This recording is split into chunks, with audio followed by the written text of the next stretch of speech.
Hey friends, welcome to the 4th episode of the Sunday Knitting Society podcast. My name is Chelsea and I'm a knitter in Oklahoma City. If you are a new viewer, welcome. If you're a returning viewer, welcome back. Thanks for sticking around with me. I got a lot to talk about this week. I went to Rhinebeck last weekend, which was so fun. And I've been meaning to make to film a podcast literally every day this week. And this has been the craziest week and it's just not happened. And I actually had something this evening, but the lighting was perfect and I just thought, do it now. Hopefully the lighting will stay perfect. I probably have like an hour before the sun goes down. So yeah, I'm gonna see how fast I can talk. There's a very small chance, or a very medium chance, that this could be a 2-part video. So you may get to see me tomorrow morning finishing up this video, but we'll find out, I guess. So yeah, I went to Rhinebeck this past weekend, or the New York Sheep and Wool Festival. I actually did 3 different events. So I did Cake Palooza, Wool and Folk on Friday, and then on Saturday I did the New York Sheep and Wool. Sheep and wool. And y'all, that was a lot. It was, I felt like each event got progressively more overwhelming. So Cake Palooza was the first one. I had the ticket that was noon to 2. And it was the smallest of the 3 I went to. It was still very busy and crowded, but it was just a lot more manageable. But it was a blast. All 3 of them were fantastic. I actually got to meet the grocery girls at Cake Palooza, who are both so lovely. They are exactly like you see them in the podcast, which was fantastic. I think that was actually one of my fears this last week at Rhinebeck, was that all these lovely podcasters that I watch, that they would be different in real life. Like, I was kind of worried that they'd all be like cliquey or kind of rude. I don't know why I thought that. I was just worried that like these people I love to watch may not be as cool as they are in real life. That was wrong. Every single one of them was fantastic. Everyone I met that I had seen on social media or on YouTube or whatever, wonderful. Everyone was so sweet and so kind and so genuine. So that was really fun. I actually had like the most surreal moment at Cake Palooza, because as I was walking into line, 2 people both called out my name, and I think I don't actually remember my reaction. I think I blacked out. I kind of wish I could have that moment back, because I feel like I could have had a much cooler response to it, but I'm pretty sure what I did was like say shut up and like get real excited. But it was really fun. And one of them, I'm so bad with names. I'm so sorry. I know you told me your name and I forgot it. But one person asked me for a selfie, which was really cool. And felt very, very strange and surreal. But yeah, so super fun. Loved it. Bought a lot there. And then I left from there and went to Cake and Wool. Not Cake and Wool. Gosh, I promise I'm going to get that right at some point. Oh, hey, there's a wasp outside my window. Really hope he didn't make a little house out there. I went to Wool and Folk next, which was down in Kingston at the Hut and Brick Yards, which is beautiful. It is so nice there. And I feel like it got more crowded the longer I was there, and it got pretty crowded. I bought some Sonder yarn at the String Thing studio booth, and I just remember seeing some yarn in the back of the booth that I wanted to try, I wanted to squish, and walking towards it and having to wait for people to move, and you know, it moves slow. I think it took me at least 5 minutes to get to the yarn, squish it, and then probably another 5 minutes to actually check out, because it was just, you know, shoulder to shoulder with everyone. And everyone was nice. I mean, nobody was being rude about it. It was just so many people in one small space. I actually got to meet Melissa from Sonder Yarn there, who is also lovely. But yeah, it was crowded. It was really fun though. And I got to meet a lot of people there. I had a really good time. And then on Saturday, I decided not to like get there as soon as it started, because I was already starting to feel very overwhelmed with the whole week. And I kind of knew from what I'd heard from other people that the Sheep and Wool Festival was going to be the most crowded. And so I also knew I was going to take a picture in my Alpenglow on the hill at 2 o'clock. And so in my head, I'm like doing the math backwards from that. Like, okay, it opens at, I think it opened at 8, or maybe it was 9. I think it was 9. But I was like, okay, if I get there at 9, then I have to be there for at minimum 5 hours, but really more like 6.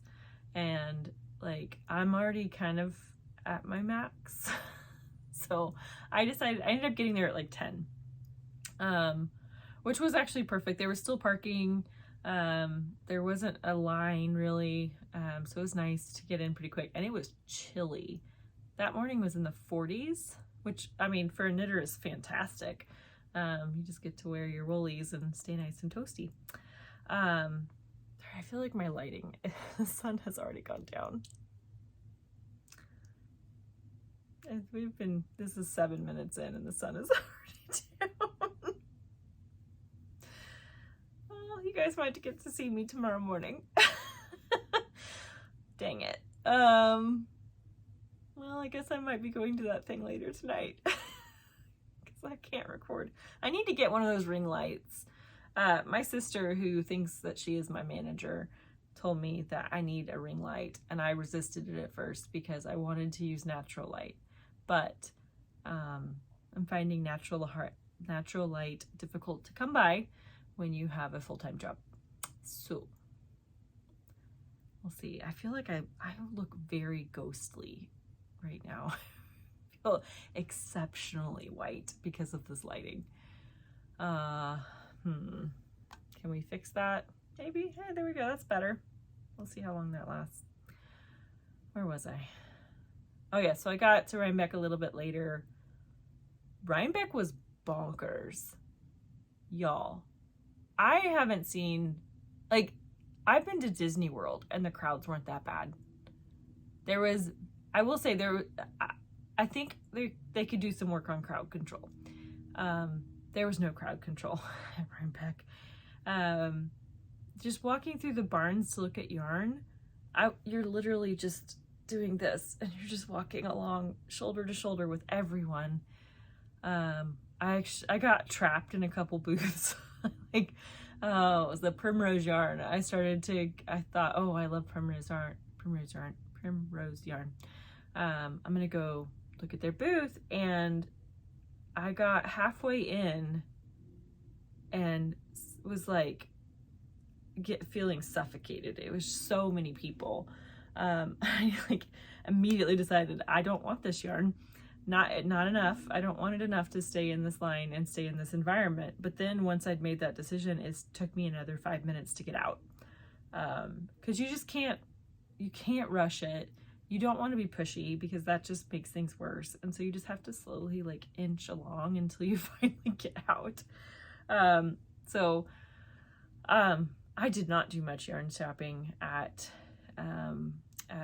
Rhinebeck. I did walk around for a long time. I got some delicious Greek food, which was great. I could not find the apple cider donuts. I'm a little bit annoyed about that because I actually would have stood in line for that. And I saw pictures where people had them. I saw a kiosk for apple crisp, but I did not see apple cider donuts. I'm a little annoyed by that. I saw there's lots of other food.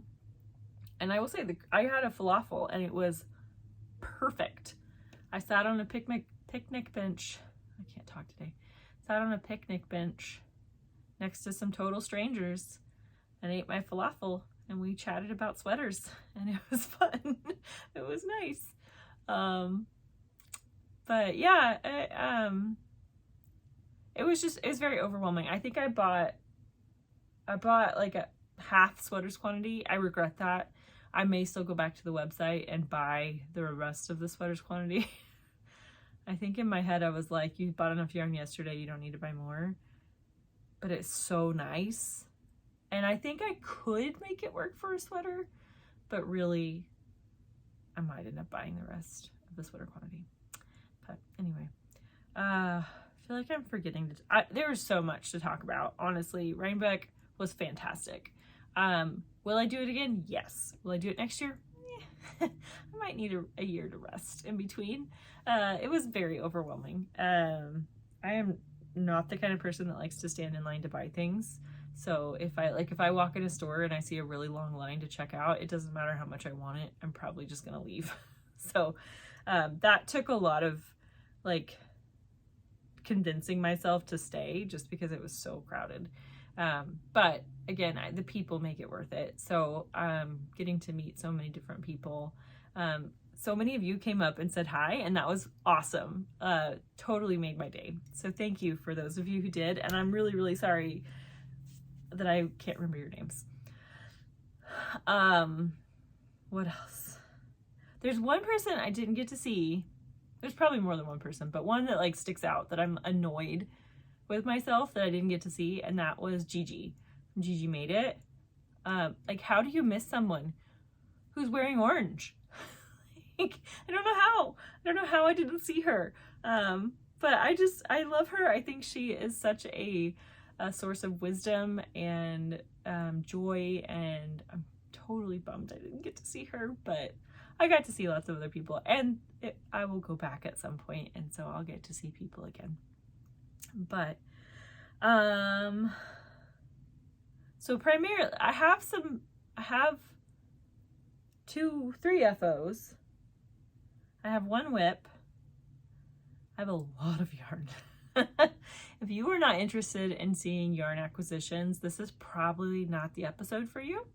About a lot. I shocked myself with how much yarn I bought, if I'm totally honest. I bought almost all of it at Wool & Folk. And I got back to my hotel that night, which, just a quick complaint about my hotel. My hotel was not cheap. I knew it wasn't going to be like super fancy because it was in Kingston, and like there just aren't fancy hotels in Kingston. But the walls were paper thin, like tissue paper thin. I could hear every conversation, every word spoken in my neighbors' rooms. And the bathroom had a shared vent with the bathroom next door. So I could hear my neighbor sing songs to himself in the bathroom. I could hear everything else he did in the bathroom. I'm sure he could hear everything I said and did in the bathroom, which was fantastic. Somebody had a dog that started barking at like 2 a.m. on Friday night. That was fun. And it was way overpriced for the quality. So that was, I won't be going back there. I think if I go back, I will get an Airbnb, because all the videos from people who are like photos from people who stayed in Airbnbs, they look like they had much better experiences. So, but anyway, so yeah, after Wool & Folk, I got back to my hotel and unpacked all the tote bags I'd been carrying. And I had a moment where I was like, oh dear, it's a good thing I brought the big suitcase, which that was the other thing. Several of you made many suggestions about how to travel safely with yarn, how to make sure it got back home with me. Because initially I was going to bring just a carry-on luggage and vacuum bags, and then I was going to bring a carry-on and mail things home. And then I decided that I wanted to bring so many knit items there that I needed a full-size suitcase to bring stuff home. And then some people suggested putting a duffel bag in my suitcase. Someone suggested getting an air tag. I kind of did a combo of all of those. So I brought a full-size luggage. I put a packable duffel bag in the suitcase. I got an air tag. I did not ship yarn home. I ended up not needing to. And I actually was able to fly home. I checked 2 suitcases on the way home and just had a backpack with me on the plane, which worked out nicely. But I completely lost my train of thought just now. I'm gonna take a drink. This mug, I have to tell you, my sister took a trip a few years ago with her in-laws to Pennsylvania, and she brought me this mug back. It makes me laugh every time I drink out of it. I'm drinking some cardamom cinnamon tea. Oh, it's really good. I like it.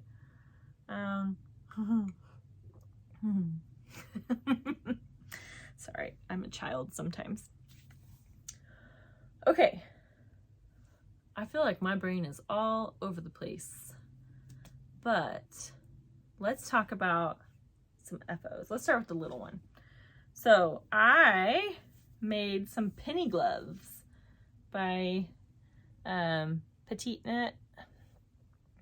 So I made these. I'm figuring out which was these took forever to dry.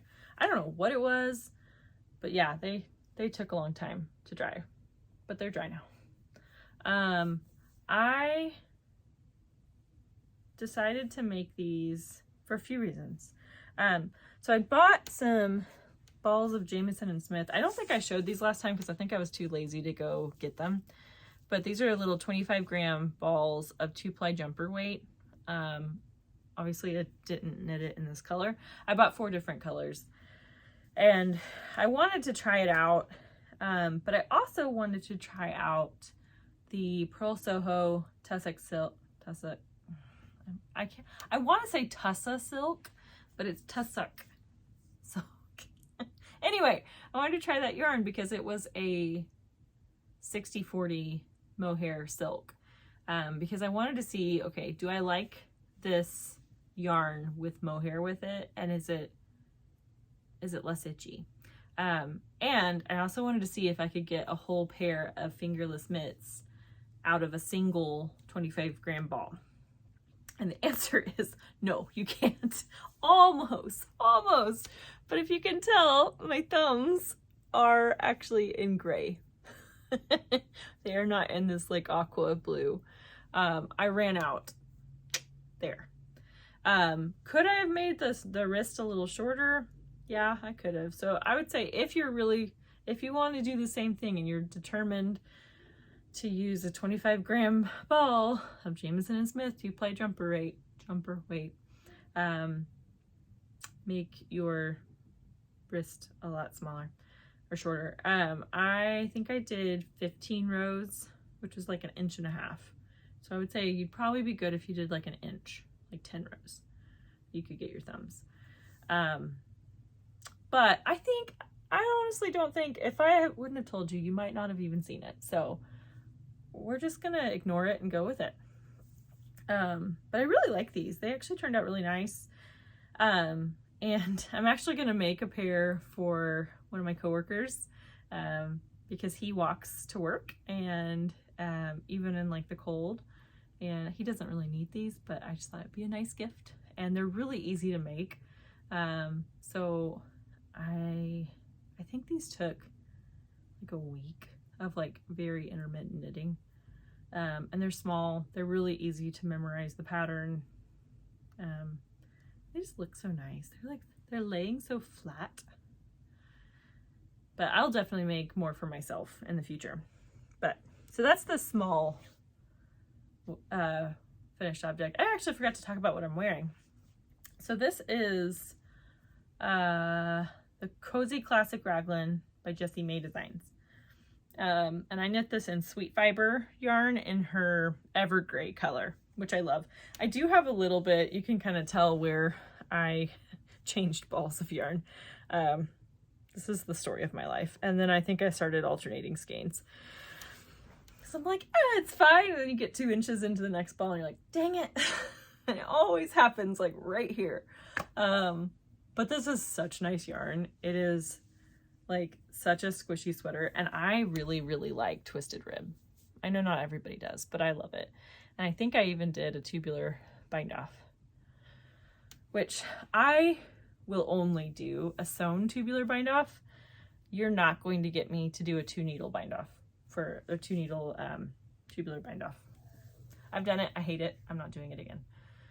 But this one I did, and I did a split hem. I would stand up and show you, but I'm wearing pajama shorts like a good podcaster. And I'm not going to show you that much leg. So, but yes, this is super comfortable. I actually wore this yesterday and I wore it to work today and I have no regrets. It's delightful. Okay. Next finished object. Let's see if I can get this off without creating an avalanche. Good. Okay. So this is a new pattern. And I was in the test knit for this pattern, which I talked about this before. This is my Dartmoor sweater by Caidree. And I was in the test knit for this, and it was honestly, like, we're still occasionally chatting back and forth, even though the test knit's over. This is just fantastic. It is the perfect sweatshirty sweater. It is heavy. This yarn is quite thick. The actual pattern calls for the Monocomo Grande and mohair. So I think if you made it with something very similar to the pattern, what the pattern calls for, it would actually be much more light than this. But I used Pearl Soho worsted twist. And so it's got heft to it. It's definitely a heavy sweater. But it is so squishy. That's actually, that color, it was. That's, I don't know what it is about my nails being up there, but that is more true to color. It's actually much deeper. It's very blown out right there, but I don't know why that makes a difference. But you can see my pretty nails. But yeah, this sweater, I actually have been wearing it, and I have ends that have been woven in the sleeve that I haven't cut. And so every time I put it in, I'm like making my way through all the ends I haven't cut. But yeah, I love this sweater. I love everything about it. I've actually bought more yarn. It's actually over here. I bought the exact same yarn in a different color. This is the Pearl Soho worsted twist, and this is the reed gray, which is, it's also blowing out. See if my nails will do the trick again. That's fair. That's pretty close. It's kind of like a slightly dirty cream. Doesn't sound very appealing, but it is actually a really pretty color. So I got enough of this to make another Dartmoor sweater because I like it that much. And I could totally see myself, the colder it gets outside, wearing this sweater all the time. I will say the only downside of this, truly the only downside to this sweater, is that it's dark and my dogs are lighter. And so I have to pick dog hair off this thing constantly. So I'm actually going to make sure when I'm not going to put it on my floor, because then I will spend the next forever picking dog hair off of it. I think that's about all to say about it. It's just lovely. It's a really clever design. It fits really well. So my dogs just started barking. Last video, my dogs were like having a heyday and barking a lot. And I could hear it a lot on there. And I think the problem was I forgot to turn my earbuds to noise canceling, because they've barked before on other videos and I haven't heard it. So hopefully you guys didn't hear that, because I remembered to put them on noise canceling because I've been traveling lately and I get real grouchy on the trip home. And the saving grace is the noise canceling feature on my headphones. And just trying not to talk to people, because I get really grouchy. Okay. The last FO is my Alpenglow. I don't remember if I showed this one before. I don't think so, because I think I was like mad dash finishing the sleeves right before Rhinebeck, and I did it. Ha. So yeah, I'm gonna try to stand without showing you guys my shorts. So this is my sweater. I used a little bit bougie, magpie. I can't remember what this one was. It was like the forest green, Jupiter Rising, and then my dyed in the wool colorway. Dyed in the wool. Dyed in the skein, dyed in the wool. This was Dead Reckoning, and I really love how it turned out. It's like, I actually micromanaged my sleeves because this skein changed colors a lot quicker, a lot more noticeably than the body did. So I didn't want to have like one purple blip sleeve and one blue blip sleeve. So I just basically, I would knit 2 rows of blips, then switch over, knit 2 rows of blips, then knit 2 rows, knit 2 rows until I was at the base, the end, the cuff. Is it the cuff? I love the sweater. I had some doubts at first because the dyed in the skein yarn felt a little crunchy and a little rustic when I was knitting with it. And I found the longer I knitted with it, the better it felt. But when you would like come back to the knitting after like putting it down for a minute and come back to it, I'd start knitting with it and I'd be like, don't know that I love this. It gets so much softer after blocking. And it is like, it's the perfect weight sweater, honestly, because it's like, it's thick enough and warm enough to keep you warm when it's really cold outside, but it breathes. So like I wore this on a very hot airplane on the way home. And I was warm, but I wasn't like sweating. It was regulating pretty well. But I also wore this in 40 degrees when I walked into Rhinebeck, and I felt perfectly comfortable. So, I will say, I probably would never wear a colorwork sweater that I have knit on an airplane again if I have an aisle seat, because I'm not kidding, I'm really cranky on the trip home. Trip out there, I'm great. Trip home, super cranky. But those yahoos coming down the aisle, like, have no respect for my sweater. They're like just dragging their crap and like catching my sweater, and I was like, my floats. So I was literally like leaning on the person next to me, trying to like protect the sweater as all these jerks are walking past me. But the sweater survived, happy to say. When I got home that day, I got home on Sunday, and I like got home, took a shower, and then we were going out to dinner for my mom's birthday party, and I put this back on and I actually wore it to dinner because it's so comfortable that even after wearing it for 2 whole days, that's what I still wanted to wear. So it does probably need a bath at this point, so I may actually wash it, but maybe not. It doesn't smell. It actually still smells like the wool wash, which is pretty remarkable. But yeah, got to be in the picture on the hill at 2 o'clock, which was really fun. It was so awesome to see all the different variations. Like, the sweater is instantly recognizable, but then like some people did like all pastel, some people did really bright colors, some people did very little contrast. It was so fun. It was also fun to like find your sweater twin and like be like, look, we match.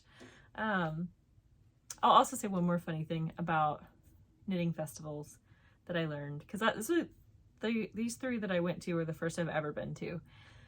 And I love that as a knitter, you can greet another knitter by walking up to them, petting their sweater and telling them, oh my gosh, I love your sweater. Like, instant conversation starter there. It's fantastic. Like, you don't need to know anything else about that person, but you can just compliment their sweater, pet their yarn that they used, and now you're friends. It's great. But anyway, I told my sister about that. She was like, no, people just come up to you and touch you. It's like, yeah, but it's the yarn. Like, it's a tactile thing. She was like, oh, no. So, I don't know. I think it'd be funny to bring her with me one of these times. I think she would hate it, to be honest. Okay, about to get into my acquisitions, of which there's a lot. We'll see how much longer my daylight lasts. Ooh. Oh no, I don't want to start a mindfulness exercise. I just screwed up my watch. So I bought some things before I left. As any oh, I still have a whip. Dang it. Okay, actually, let's go to the whip before we go to the acquisitions. This was a total impulse thing. I didn't put a lot of thought into this. It was just, I had the yarn. It was already wound. I mean, it was in a ball. And I needed something to do after I finished my Alpenglow. Like, I had like knitting withdrawals. And I had like picked out several things that I thought that would be good travel knitting because they were small. And I didn't feel like doing any of them. So I cast on a sweater. And it's actually going to go with me on 2 trips total. So this is the Monday sweater, take 2. And I'm knitting it in Durum Natura Ulysse in the beige colorway, which is really pretty. And I love it. I did a longer collar this time. I think I did, I don't know. I actually don't remember. She tells you how long to knit it and then fold it, and I did quite a bit more than that. I think she has you do like 9 rows, do your little foldy rows, and then 9 more rows. And I think I did 15. So I made it, I wanted it to stand up a little bit more. And yeah, I'm using, this is my front, and I decided to put this little marker. This is part of my acquisition, but it's from Junkyard, and it's a little Barbie. Isn't that so cool? I bought a lot of those. The nostalgia with that is just too great. I couldn't pass it up. So Barbie's on the front of my sweater. Actually, a lady stopped me at the Oklahoma City airport when I was waiting for my bag. And she's like, I saw you knitting on the plane. Can I see what you were knitting? And so I pulled it out and showed her, and she goes, oh, you even put jewelry on it. I was like, I like that. It's knitting jewelry. I mean, it won't stay on there forever, but it could. I mean, who knows? You could start pinning it to your sweater like a brooch or something. But anyway, I digress. So I'm almost done with the body. I think I have like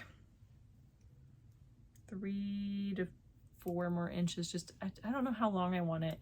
Part of the problem is I need to block it because this sits really high, and so it kind of I think if it relaxes, like if I blocked it and I saw how it relaxed, I would know how long I want to knit it. The problem is I don't have time for that. So I'm actually going to Amsterdam next week for work. And I'm lucky enough that I get to stay an extra week for vacation.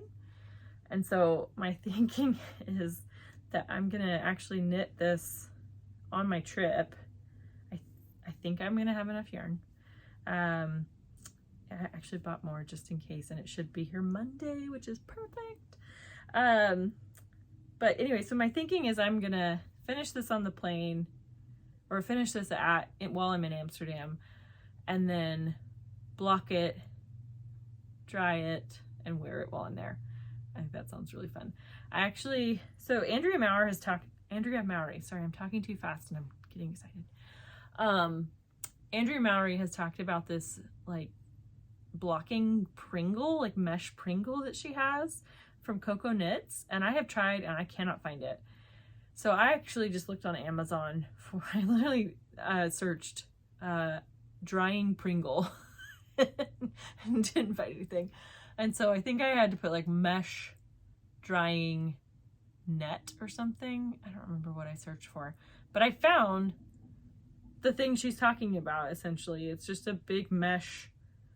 Like it looks like the shade you put in your car window, but it's got a curve to it, so you can like lay stuff on it and you get airflow underneath it, so it dries faster. But it folds down really small, and so I actually got a 2-pack just because that's how they came. It's gonna be here tomorrow, I hope. But my thinking is I'll bring a little thing of wool wash, and I'll bring my sweater, and I'll bring the Pringle. And then when I'm done, I can stick it in like the bathtub or the sink, block it, and then lay it out on the Pringle, and hopefully it dries. Because I could wear it without blocking it, but I think it'll look nicer if I can block it. So we'll see. We'll see if I can do that. I am going to do some yarn shopping in Amsterdam. I'm definitely going to Stephen and Penelope, 100%, no question, unless they're closed, in which case I will cry.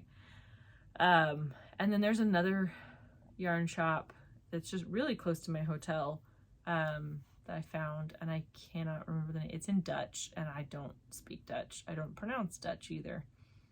So that's going to be interesting. But yeah, so I'm going to definitely do some shopping while I'm there. But that's my whip.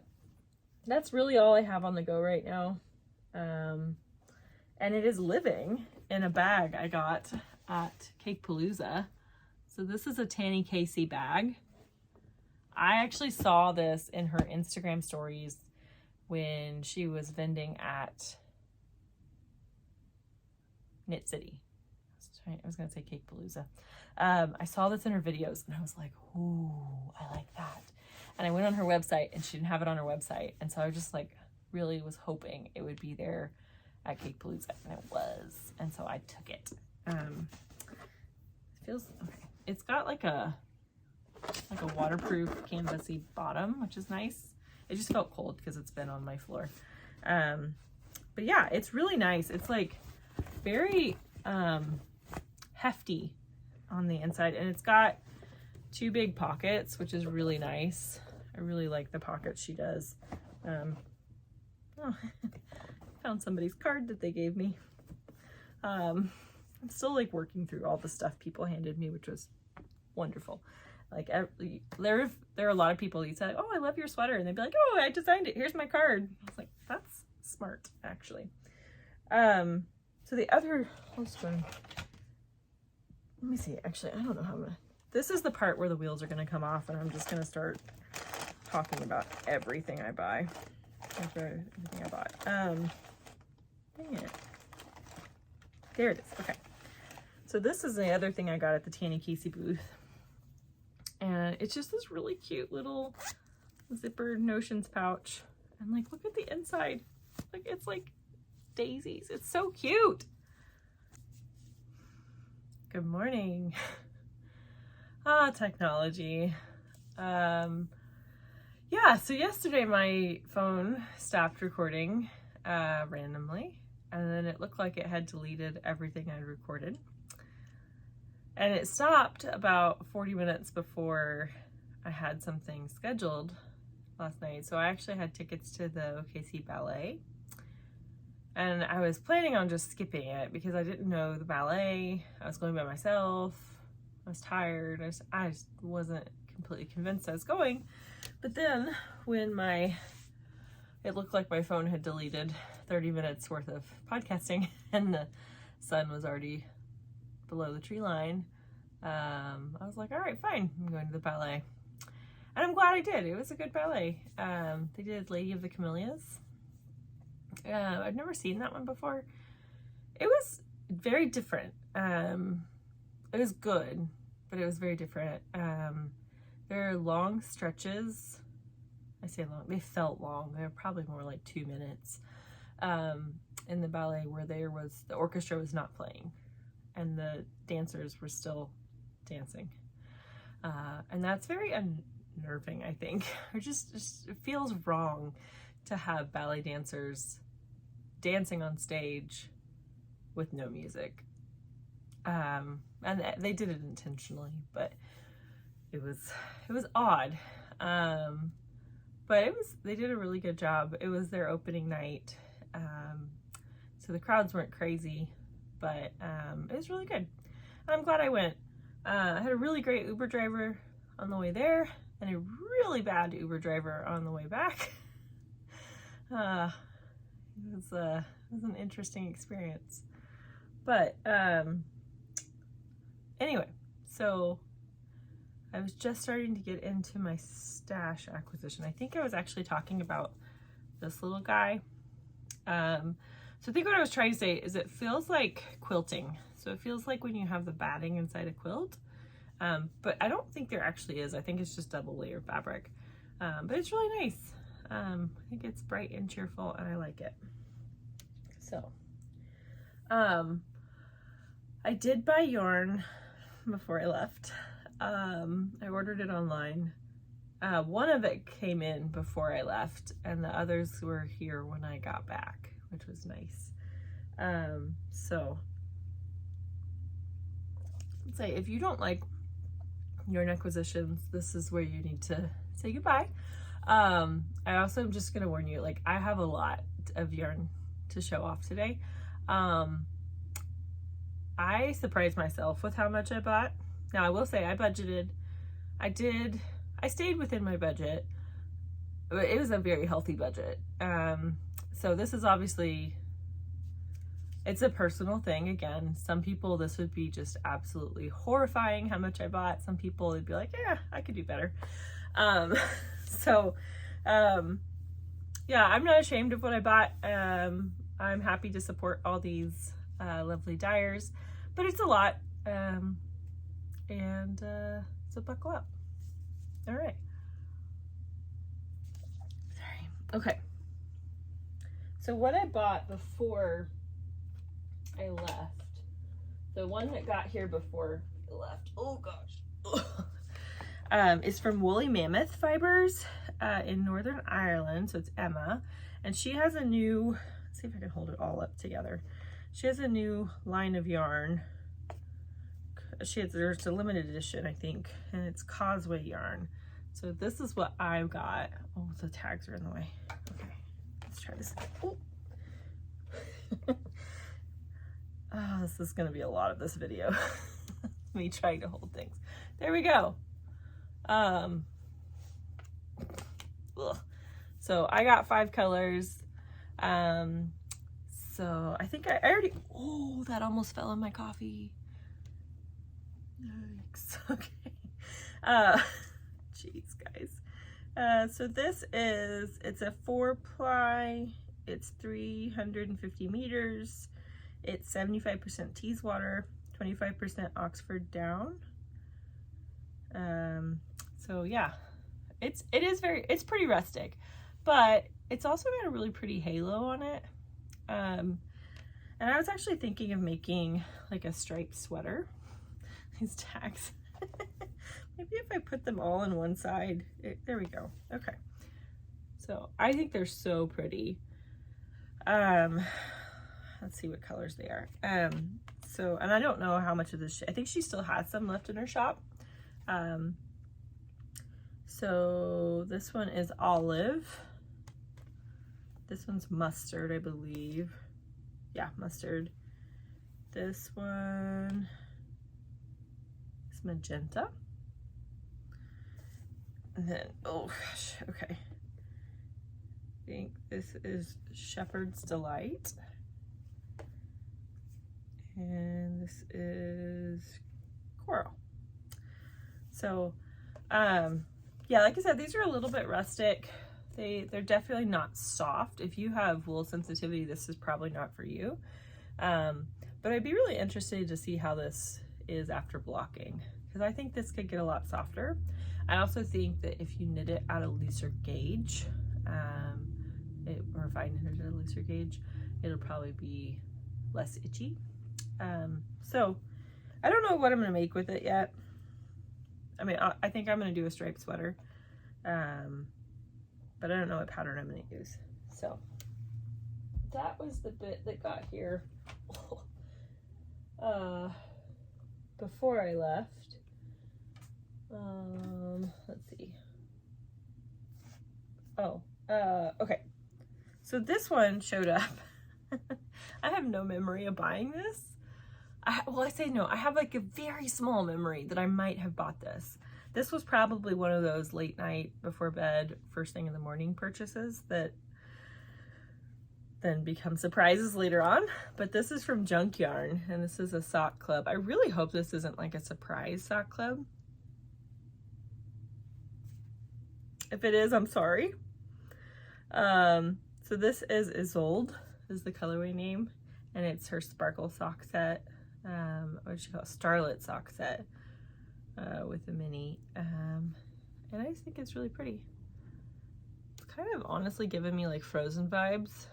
But yeah, excited to make some socks out of it. It is a 75-20, 75 superwash merino, 20% nylon, 5% silver stellina. So I love sparkly socks. They're my fave. Okay, another thing I bought that just got here. Oh, where'd it go? Okay. So I watched the Crayaband knitting podcast and I love it. But she keeps talking about this yarn. And there are some British breeds or British yarns that are really hard for me to get. Well, not hard.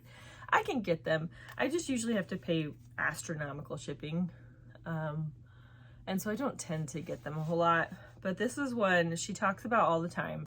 And it is Kinross 4-ply by Wee County Yarns.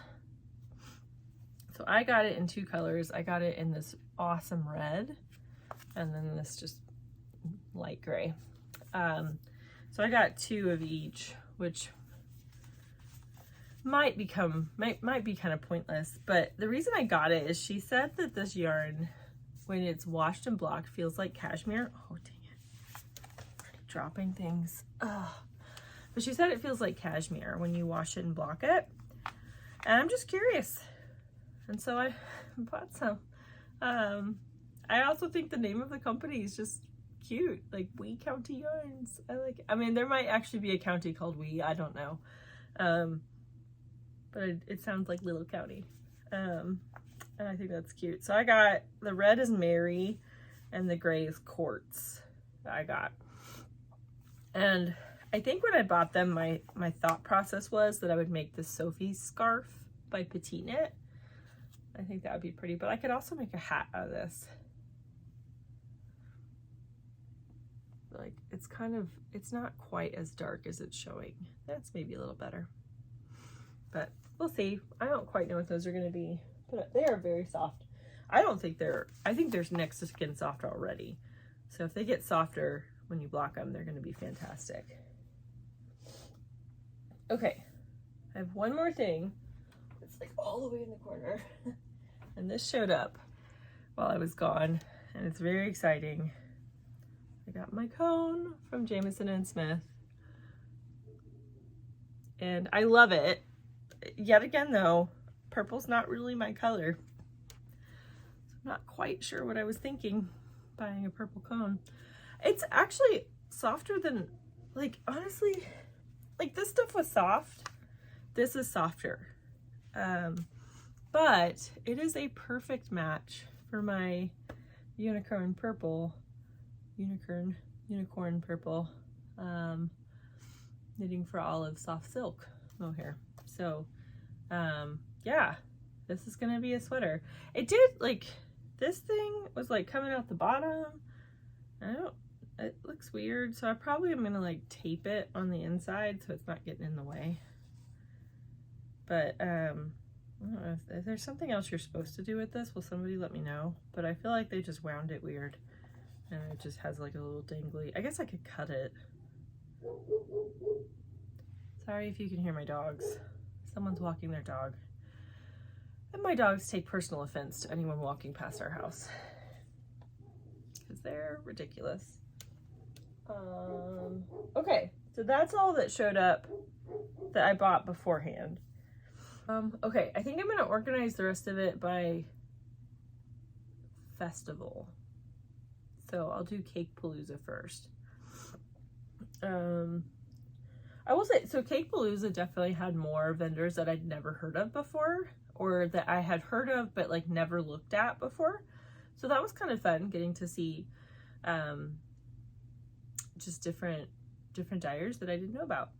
I also realized that I didn't actually organize them by when I bought them. So I might stay in order, I might not. Okay, let's start with this one. So this is a company called Lavender Loon yarn company, and I'll show you what I got. So this is the color flannel, and it's 80% superwash merino, 20% baby alpaca, and it's a worsted weight. It's really soft. It's not like, it feels sturdy soft. Like it doesn't feel, it feels like it wouldn't pill too badly. So I got 3 of these because right before, I just took my allergy medicine. Right before I left for Rhinebeck, PetiteKnit came out with her Sophie shawl, and it takes, there's 3 sizes of it. I think the largest size takes like 700 yards of worsted weight. And so I kind of just like kept it in mind and like was buying 3 of different worsted weights, or enough worsted weights to get kind of close to that. I think this would be a really pretty one. This is one that like in the moment I bought this because I thought this was the prettiest color, and then I got here and I realized it's actually not quite my color.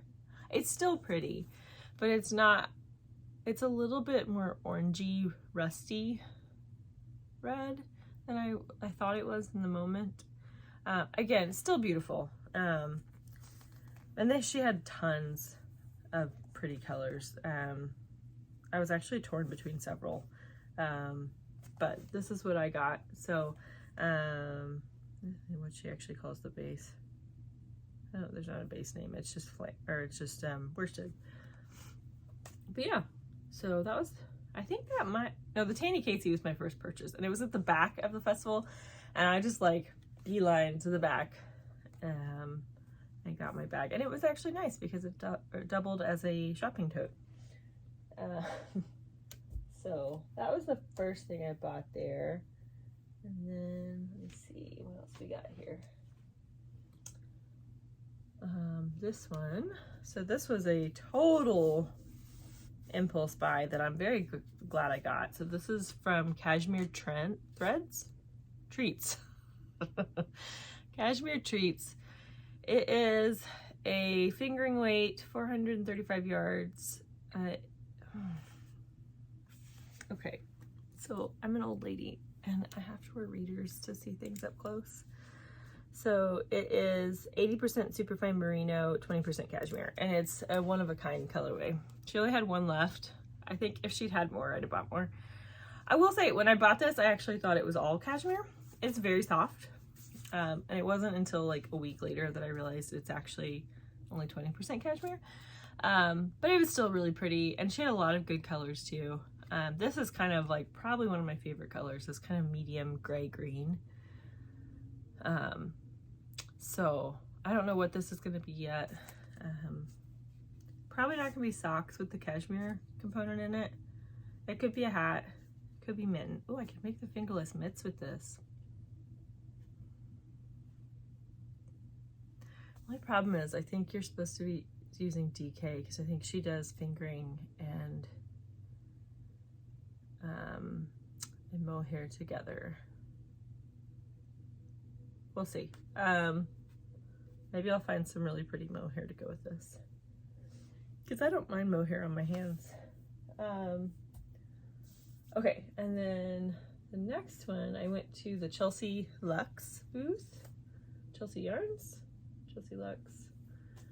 All of her colors were great. I will say I have kind of gotten out of the habit of buying a lot of speckled yarn or like highly variegated yarn, because I primarily knit sweaters and I don't always like to have, I prefer tonals for my sweaters. But the Chelsea Luxe booth just had or Chelsea Yarns booth had so many pretty colors. It was really hard to choose, like really hard to choose. And I wanted to get sweater quantities, but like I couldn't decide. And so I decided instead to get single skeins and just do stuff with that. I don't know what I'm gonna do. I made plans before I came to Rhinebeck, and I literally on my phone I had it organized by like fingering, sport, DK, worsted for the different projects I wanted to make, and then I had like this many yards of this type of yarn, or this many yards of this type of yarn, or this color of yarn. And what threw me was the speckles. I forgot people make speckles in variegateds. And I wasn't prepared for that. And so I get in these booths with all these pretty speckled yarn, and I'm like, but that's not what I want for a sweater. But it's so pretty, I just want to buy it. So I did. So I got, the first one I got was Chelsea's Coupe. I think it's just really pretty. It's really soft. Really soft. It's 400 yards, 80% superwash merino, 10% cashmere, 10% nylon. So this might be a Sophie scarf. I think that would be pretty. But this may also, I may end up using this like as a contrast color for like color work on a sweater. I think that would be really pretty. I also got the same base in the charcoal colorway. And I love that this actually, to me, this leans a little bit blue, like a little navy. It's not really showing that way. Maybe if I, yeah, now I feel, maybe I'm making that up, but I feel like it leans a little blue. So I actually thought these two look really pretty together. But this is pretty. I would knit an entire sweater in this. I need to look back and see if she has a DK. I'm pretty sure she does, because I could totally knit a DK sweater in this color. And then the last one I bought was her Zodiac collection. And which is this? Sagittarius. I'm not a Sagittarius, but I thought the colors were pretty. It's kind of like almost neutral, but not, just kind of glowy. It was pretty. And I believe this is also the 80-10-10. Listen to me talking, I don't know what I'm talking about. Yeah, it's an 80-10-10. So these are all three the same base. But I guess put them like that. Yeah. So these are really pretty. And when you shop at her booth, I kind of got bent, but you get, oh, that's really hard to see. So it says Chelsea Yarns, and it's like iridescent. It's a tote bag. So it's like a party. So that was really fun. I was gonna buy one if I didn't get one, and I got one, so. But yeah, I don't know what I'm gonna make with these. Actually, this would be a really good for just a very neutral Sophie scarf. I'm obsessed with this Sophie scarf right now, and the Sophie shawl. You'll see that. I bought a lot of yarn to make a lot of them. I just think it's a very practical, simple, and pretty pattern. And it's kind of the simplicity of like a half and half wrap in a way, because it's garter stitch. It's very intuitive once you start it. I say this, I haven't actually started one. I did buy the pattern, but it just seems like it would be kind of a mindless knit. And it's also, if you do the little one, very immediate gratification or instant gratification. Okay, I think I only bought one more thing at, yeah, I only bought one more thing at Cake Palooza, and that was from Suburban Stitcher.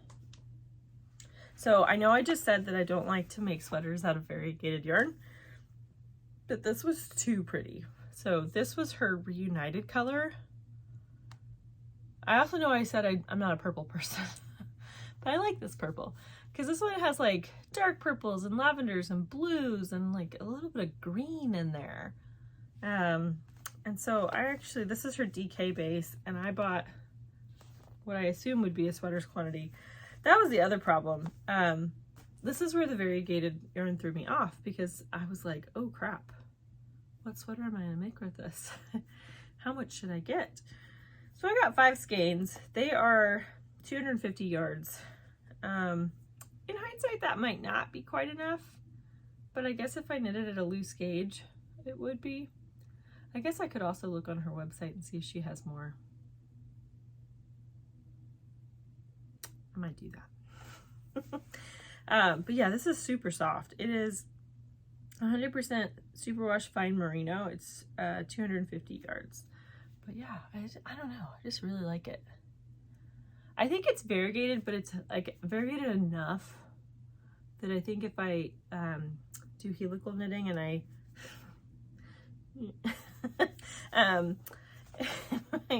if I use helical knitting and I alternate skeins, I don't think this would pool. I think this would be really pretty, be very cozy. So maybe I'll make the sweater I was wearing last night, the Cozy Classic Raglan. I'll have to look and see how many yards I needed for that. And then I'm probably gonna end up buying another skein. Oh yeah, I bought one more from her. I forgot. I'm a sucker for a bubblegum pink. So this one is called Light Neon Pink. And I think it's the same. Yeah, it's the same base. It's from Merino DK. I mean, I have no idea what I'm gonna make with this. I think I was like, this is where I started getting overwhelmed and started just buying random skeins. And I think I had bought more at Cakepalooza than I thought I would. And so I was starting to get a little nervous that I was like already blowing my yarn budget before I got to Woolen Folk. And so in hindsight, I probably would have gotten another one of these so I could make something else with it. But this could be a hat. This would be a really cute hat, actually. Not like that, but you know, just for color reference. I think that'd be really cute. So, we'll see. Okay, I bought one more thing bear with me as I find it in this bag of things.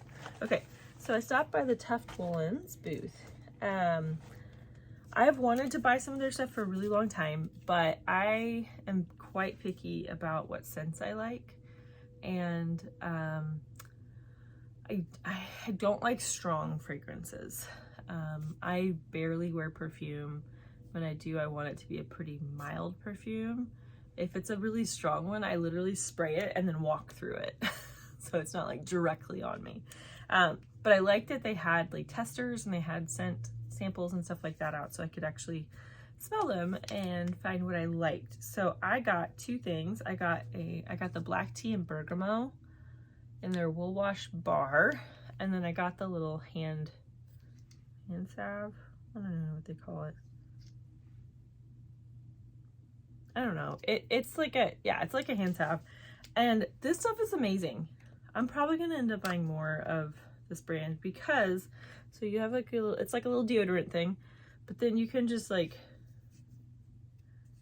do that. And because what happens is when I wash my hands in the winter a lot, the tops of my hands get really, really dry, but I don't necessarily want to have lotion on the palm because then you have to wait for it to soak in before you can go back to knitting. At least I have to. But this kind of gets the parts of my hand that feel the driest without me having, like I can do this, but it's very, I could still knit with this. This doesn't bother me at all, but it's like, it's not a super heavy scent. I like it. And the scent does fade, which I actually appreciate because then you're not just like constantly smelling the really, really strong scent. But it's a really nice one. So I also like their lavender, so I might buy that one again. They also had an apple cider donut one, but I do not like my candles and like soaps and scents and things like that to smell like baked goods. That's just never been my thing. So it smelled like an apple cider donut, or what I would assume an apple cider donut smells like, because I've never had one. I'm still a little bitter about that. But I lost my train of thought. Oh yeah, but I mean, it smelled good. It just wasn't something I wanted to slather all over me. Okay, so that was it for Cakepalooza.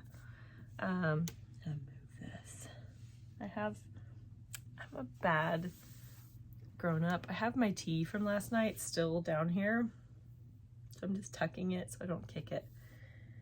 Okay, so After that, I went to Woolen Folk, which was a blast.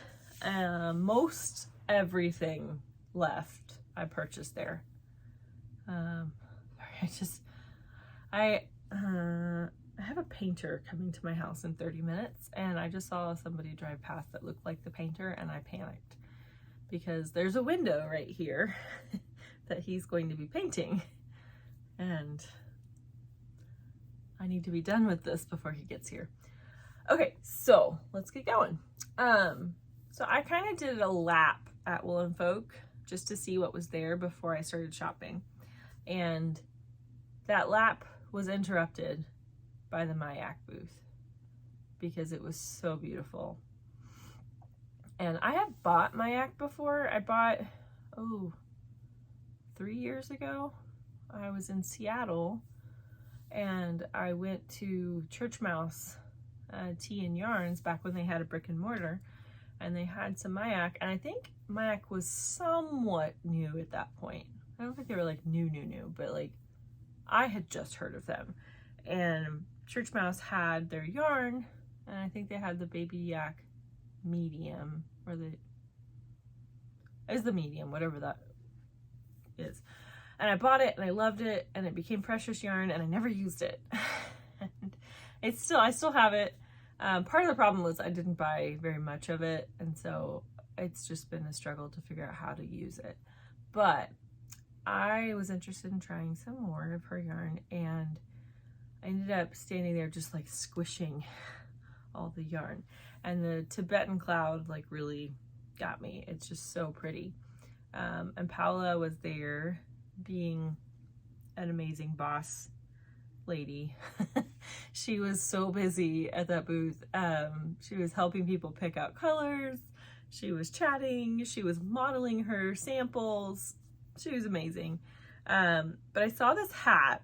I think I have a picture. If I do, I'm going to put it up here or here, whichever one there's room for. I saw this hat and it was so pretty. And so I was like, ooh, I want to use that color combination. But I didn't love the top of the hat. So I like my hats to fit very snugly at the crown of my head. I don't want them to poke up. And so I thought, okay, I could do that hat, but I would like need to alter the way I did the crown, or I could use those colors and do like find a colorwork sweater. And so I asked her if she had minis of the colorwork colors, so that I could knit a sweater. And she's like, oh, well, if you buy the full skeins, you have enough for the hat and the sweater. I was like, the hat or the sweater? And so she pulls out one of her samples, and I know for a fact my mouth just like dropped open. It was so pretty. I'll put a picture of it up here, but like I have to make this sweater. So I'd never heard of this sweater before. It's the Caribou Hills sweater by Caitlin Hunter. And it was so nice. She actually pulled up the pattern and handed it to me to see like what my size was. And then she picked out the yarn for me. So let's see if I can get this. Two of them are, I put it on my lap and it just fell right through my legs. So two of the colors are really similar. And so it's maybe kind of hard to tell them apart, but, and we're going to see if I can pronounce them. Yeah. So the main color, I believe, is this. It's a very pale green. So let's see. So this is the Cladonia colorway. I don't know if that's really showing it. Get my head out of the way, maybe that'll help. But it's really pretty. And then you do a really small, you can see they're pretty similar colors, but it's enough that you would see contrast. So this is the Artemisia and Cladonia colorways. So these are kind of your like main two. So put this down there. And then you have three contrast colors, which are Canela. I had to find it. Ooh, that's kind of blowing out. It's darker.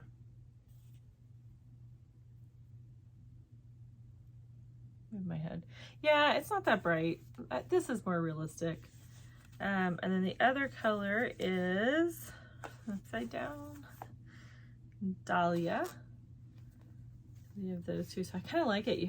They're like in the same like relative family, but one's really bright, one's kind of more dull.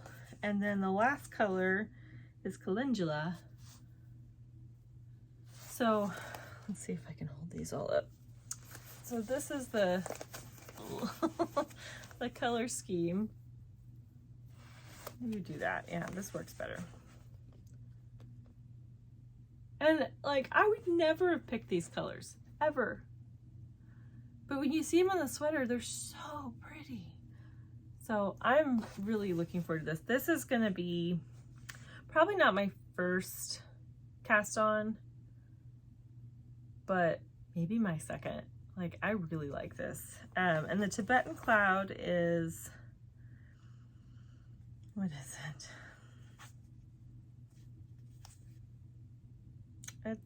It's 100% wool. It comes from an ancient breed of sheep that roam freely on the grassland of the Tibetan Plateau at an altitude of over 4,000 meters. And it's raised in the traditional way that's been used for centuries. So yeah, I think that's really cool. And it is really soft. It's like soft, but again, it has some substance to it. But it's like that's the best way of showing it. You can see it's a little fuzzy. I don't know. I'm really looking forward to this. This yarn kind of blew me away. This was my first purchase and one of my biggest purchases. This was when the tote bag that was living in my backpack had to come out. And thus began the lots of tote bags. So I had a backpack with me and I packed 2 tote bags in my backpack thinking, oh, that is way overkill. I ended up using both of them. They were both full by the time I left. As was the backpack. Okay. Oh yeah. Okay, so this is kind of hard because it's holding all my other stuff, but at the Myak booth, I also got this bag. And this is by Pink Hazel. I just think it's so pretty. You can see all the other stuff I bought. And it has this little tassel zipper pull, which is so cute. I love it. But yeah, and this is another one. This bag feels kind of puffy, honestly. It feels like it's got batting in there. It might. But it's really pretty. I kind of want to bring this with me on my trip. I don't know that traveling with the tassel would be the best idea. I'm like having to shove it in and out of another bag. But I think, yeah. So I have all the like stitch markers and notions and things that I bought that have just been living in this bag. Okay, after that I don't have any idea what order I bought things in, so we're just gonna kind of go through it. So let's start with the one furthest away.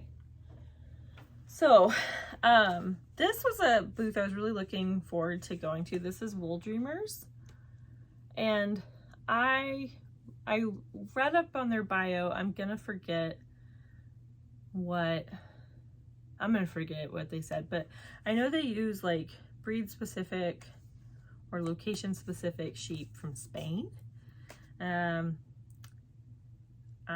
This is Dehesa de Barrera. It's 100% merino sheep or wool from Spain. And the colorway is a number.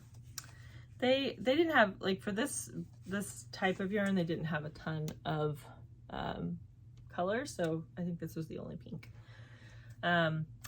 So when I got to their booth, first of all, they had a beautiful booth, but they had some unspun, kind of like Nutidin or Plotolopi, that's in plates, and it's unspun yarn, so it's like super fragile.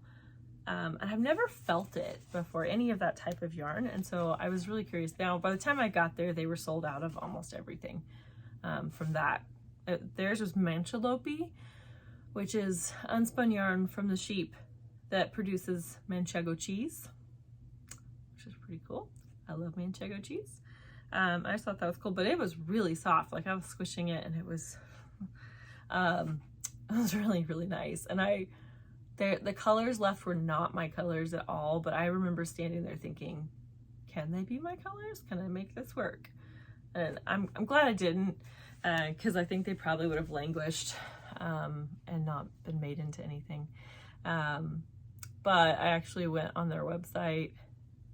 Actually, I went on Woolly Thistle's website. They had some, and I bought a sweater's quantity because I would love to get some knitted in yarn someday, but it sounds like a complicated process to get it, and I just haven't had the drive yet to try to buy it. But anyway, so this is worsted. I think these are like 240 meters, so 262 yards, and I got 2 of them. Again, I was thinking I would make a Sophie shawl with this, so this would be like a slightly smaller Sophie shawl. I don't know that the color, in hindsight, I don't know that the color is quite my color, but we'll see. It is also, it's a little bit rustic. It's not like scratchy, but it's not super, super soft. But this was one that could probably be really soft when washed. There's that. Okay, we're just gonna get the bottom row done first. So the next one is from Woolens and Nosh. I love her yarn. I have several socks out of her yarn. She does self-striping sock yarn. She had some tonals this time too. They were really pretty. But I was there for the self-striping. I actually have a few of hers up on my shelf as well. But I was really grateful that she had sock samples for every single color, because I'm gonna be real honest, the 2 I picked, if I'd just seen them in the skein, I probably wouldn't have gotten them, but they're so cool knit up in socks. So the first one I got was Oh Hello You. I mean, look at those happy colors, and it's so pretty. I'll see if I can find a picture from her website. I'll try to put it up so you can see what it looks like when it's knit up. But I love the green pop, like the turquoise in there. I think that's so cool, and like the mustardy yellow. So I'm excited about these. These might get cast on sooner rather than later. And then the other one was Pretty Felt Garland. Again, so pretty. Her colors are just some of my favorite. And if I can find this one from her website, I'll try to put it up here so you can see what this looks like. But this is her 90% superwash tardy, 10% nylon. It's 411 yards. I like this because it's a slightly thicker sock yarn, and so it makes really squishy, sturdy socks. I think this is the same. Oh no, this is superwash merino. Oh. 243 yards. That's enough, right? Did I get DK?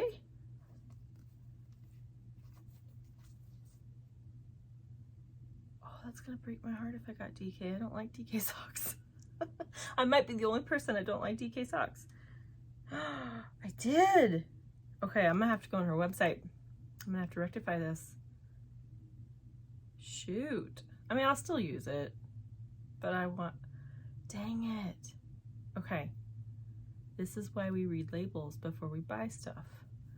Oh, hello you. Okay, I'm gonna buy this in fingering weight assuming she has it, because I think it's awesome. I'll still make something with this, but I don't love, DK weight socks are not my favorite. I feel like they almost like hurt. They don't really hurt when you wear them, but you can like feel the yarn more when you step on it, if that makes any sense.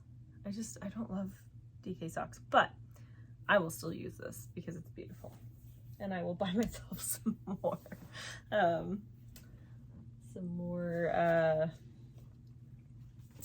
fingering weight. Okay, so this part, this was an impulse buy.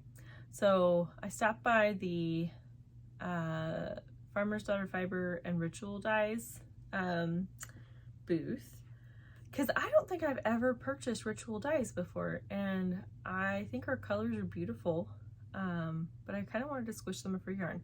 She had the Sprite base there, and it's nice. Like, I really like it. I actually considered buying a sweater's quantity of it because I think it actually would go really well for the Amphora pullover by Paula. Oh no, it's by the name I have a hard time pronouncing. Anchor Berkambayeva from Pearl Soho. But I think I needed like an insane amount of yarn for that. I think I need like over 2,000 yards for that because it's ribbing, and that would have been pretty pricey in that yarn, and I was already kind of like holding my bags, and I didn't really feel like buying like 10 skeins of that. But I did buy in her crone base, such as fingering, single ply, superwash merino, 400 yards. I got the Rosewater colorway. So I think this is really pretty. This has like a beautiful halo already. This will not be socks because it's single ply. I don't know, this will probably be an accessory. I think it's just really pretty. But while I was also there, I have been stalking this yarn for so long, and I did buy it in Dream State because they didn't have it in Dyed in the Wool. But this is the Morning Ritual. This is the LYS color, one of the LYS colors for Ritual Dies. And I remember looking for this when I was gonna make my Alpenglow, because I thought this was just so pretty. So I got like one that's more green and one that has more purple in it. But she's been sold out forever on the website, and so they had this in Dream State, and so I bought a couple of them. I don't know what I'm going to use this for, but I'm sure I'll find something. And then, let's see, I got to dig through the bag. Let me find it. I bought a stitch marker. Oh dear.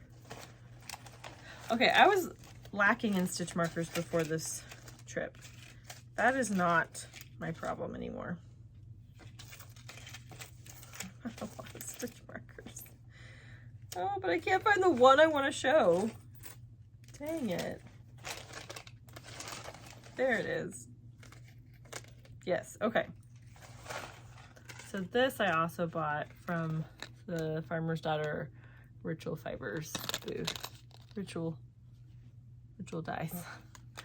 So it's two little stitch markers, and then this might be a bit clunky, to be honest, but I think this is like a I don't know what you call these, but it's a clasp, and so you can take it on and off. So this would be a good like mark the front of your work kind of thing. I just think it's cool looking.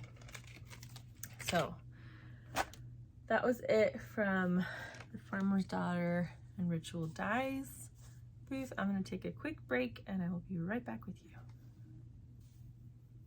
Okay. The painter might be here in 10 minutes. We're about halfway through.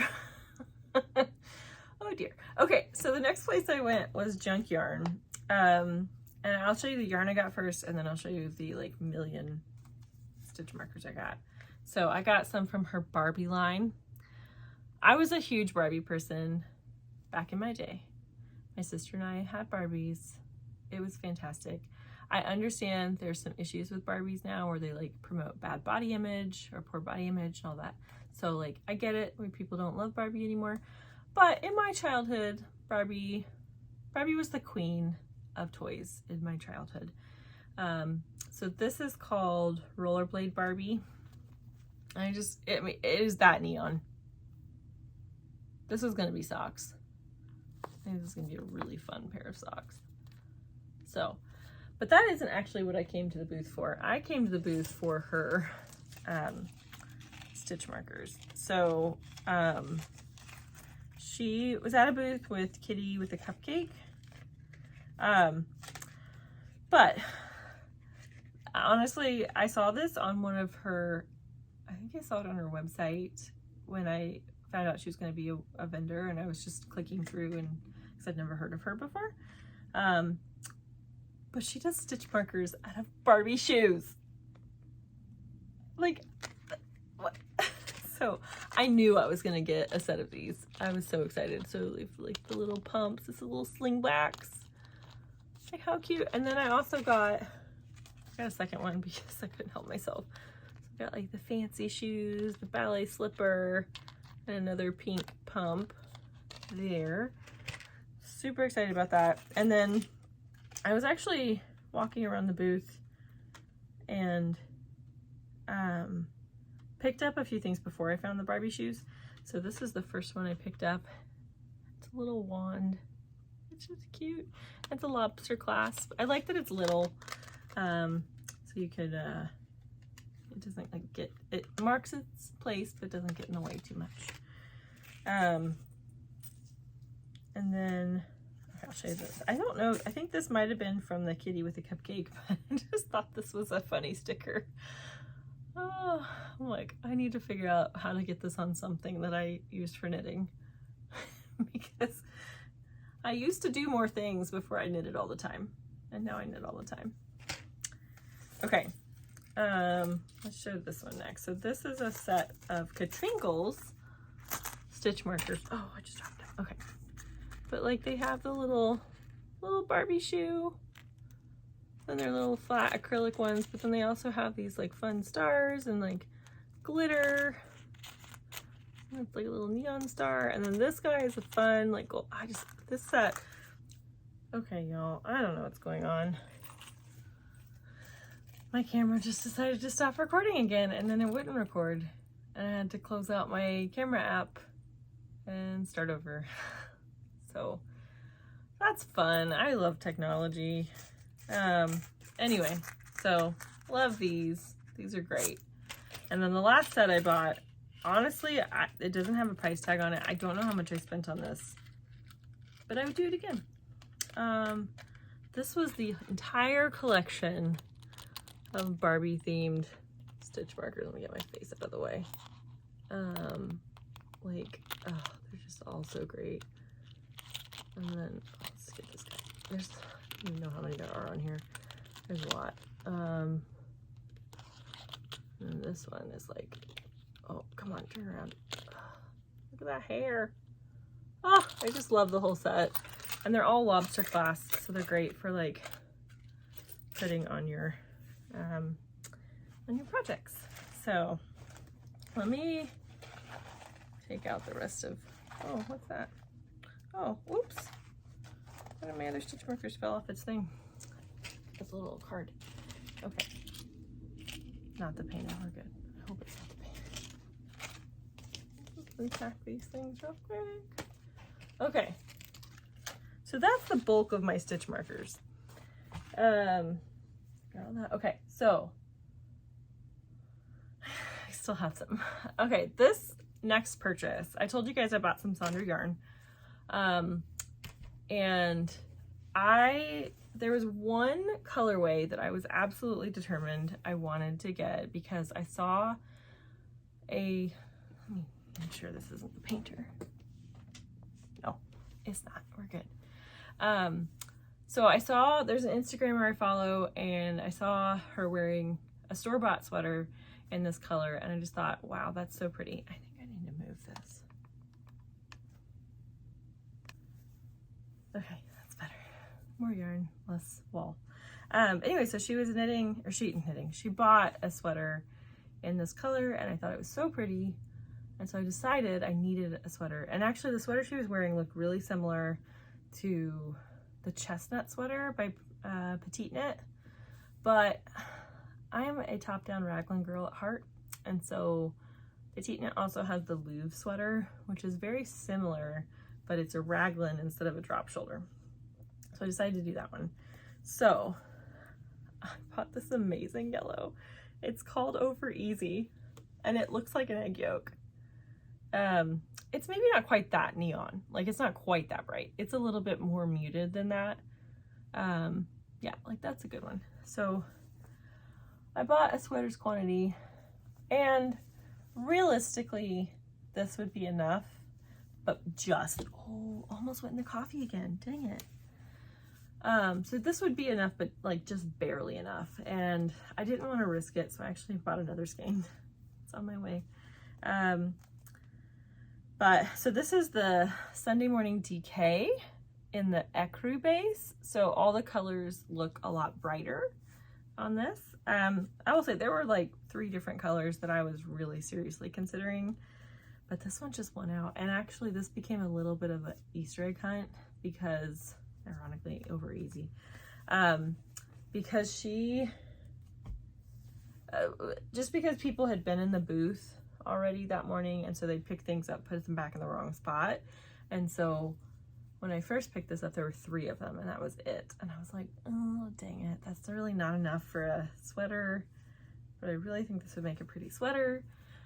And so I started hunting around and found 2 more skeins, but I was like, 5 skeins for me for DK weight sweaters. It's especially like this is 268 yards. So I probably could have done that, but I couldn't have done the Louvre sweater with that. And so this is why I was in the booth so long as well, is because everything was moving slow because there's so many people in the booth. And I finally found a stack of them, like at the very bottom. So I went and grabbed 2 more. And I'm happy I did. I think this is probably going to be my next cast on when I get back from Amsterdam. Because I think this is just going to be such a fun, happy sweater. And it's also going to be a good one to knit when it's dark because I'll still be able to see my stitches. So, okay, in the home stretch. Got 2 more sweater quantities. That's it. Okay, so the next one is one that I actually regret not buying more, like deeply regret not buying more. So this is from Earl Grey Fiber Company, which I have bought yarn from her before. I love her colors. I love her yarn. I saw on her Instagram that this is, Woolen Folk was the last time she was going to vent, and that there are going to be some pretty big changes in her business. And I don't know what that means. I hope that means I'm still going to be able to buy her yarn somewhere. But knowing that, I'm very annoyed with myself for only buying what I bought. There were probably I could have bought 5 sweater quantities in her booth. I just absolutely love her colorways. I think her yarn is beautiful, but I bought 5 of one color, and now I'm like stalking to see if her website will open back up so I can buy a few more so I don't run out. But this is her Camellia Sport, and it's an overcast. And I got 5 of them. They are 328 yards, so they're probably enough. I could probably do fine with the sweater in this. Looking at it now, this would actually make a really good amphora pullover. I would need more for that though. But yeah, I love her yarn. I think it's amazing. I really hope she keeps dying. But I will happily make a sweater out of this. I might make a no frills out of this. If I can get my hands on more of it, I might make the amphora pullover in this. Oh, and I did buy one other skein from her. This was a single skein. I could not pass this color up. Like, this color is my jam. And if I had had presence of mind, I would have bought a sweater quantity in it. I didn't. Like, look at that bit. Ah, it's so pretty. This is her Darjeeling sock. And it's a 75-25 merino nylon. It's 463 meters. Like, that is some good meterage on there. It's just so pretty. I'm in trouble if she opens an online shop, because now I have the fear that she might be not dying anymore. So I might buy a lot. Okay. There we go. Okay, let's talk about this one. So this yarn does not have a label on it. This is from Mindful Folk Farms. I don't actually know what this base is. No labels. It's so soft. I thought she said this had Angora bunny in it. Not like bunny, but Angora fiber. No bunnies were harmed in the making of this yarn. But it's just a beautiful snowy white. So soft. Look at that halo. You can't really see that halo. It's got a halo. So she had these mittens, which I'll try to put a picture up here. And they were an Alicia Plummer pattern. If I can find it, I will put it here. And she said you needed one skein to make the mittens. And so I had my one skein in my hand. I was getting ready to purchase it. And then like last minute, I was like, what if I run out? Ah! So I added two. And so I might actually have enough to make the hat and the mittens, which would make me really happy because I can't find her yarn. I can find her Etsy shop, but there's no yarn in it.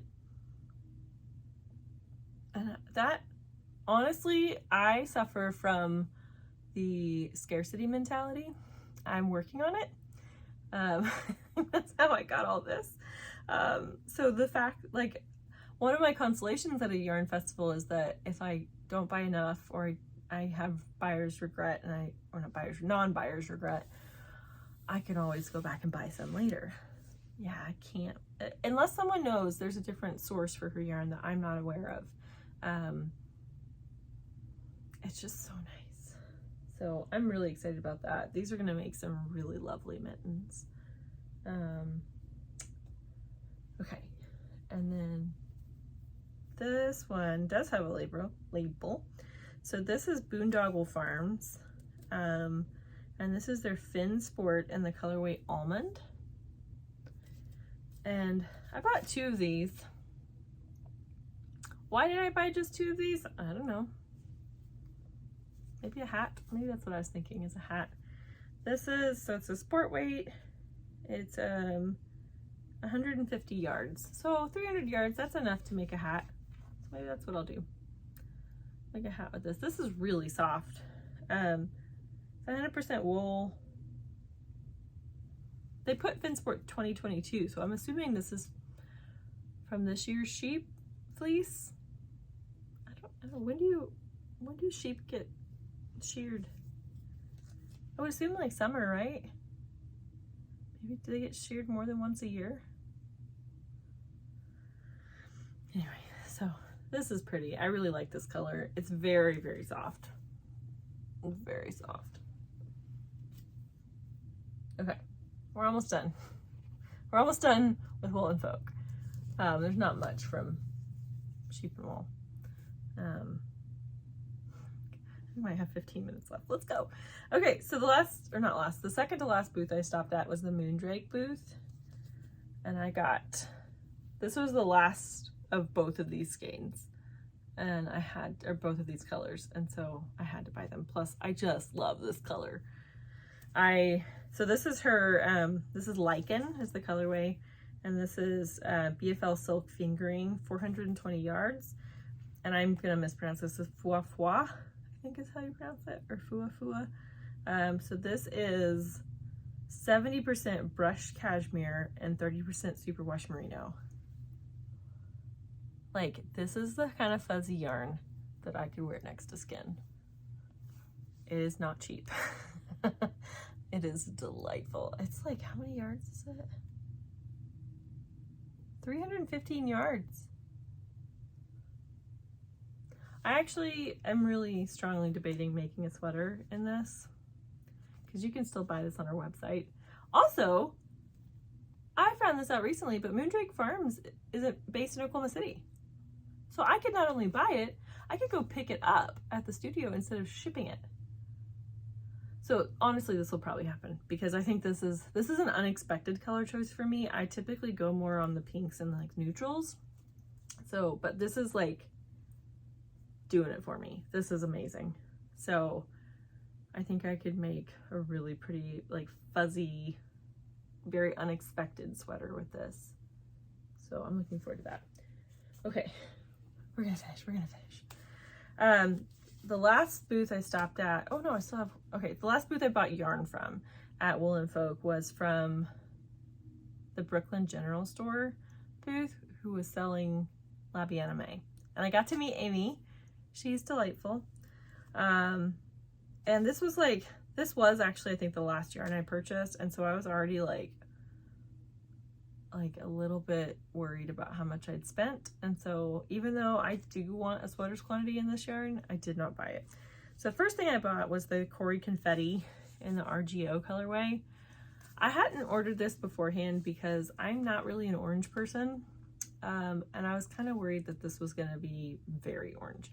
But to me, this actually leans very pink, like brick colored maybe. And it was too pretty. I only got one, but I figure I can make a hat out of it. It's 250 yards. So yeah, I can get a hat out of that.